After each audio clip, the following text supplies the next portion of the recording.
ফেসবুকবাসী আসসালামু আলাইকুম। ইব্রাহিম চেয়ারম্যানগো শিবপুর শান্তিরানী পূর্ব ভাসে দিয়া বোলার খালের মাথা এখানে কার্যক্রম শুরু হচ্ছে।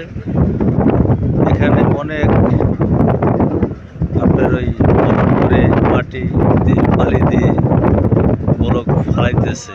এখানে এখনো নিরাকার হয় না, কাজের কোনো শুরু আছে এখনো শেষ নেই, কিন্তু মানুষের চেষ্টা করে, যেহেতু এটারে চেষ্টা করে ভাঙ্গাটা বন্ধ করার জন্য, কিন্তু ভাঙ্গা বন্ধ হচ্ছে না।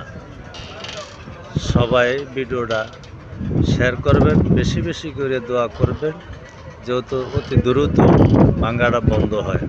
আপনাকে দোয়ার মাঝে দিয়ে আল্লাহ পাক অথবা আমাকে প্রিয় শান্তি ফিরিয়ে আনতে পারে।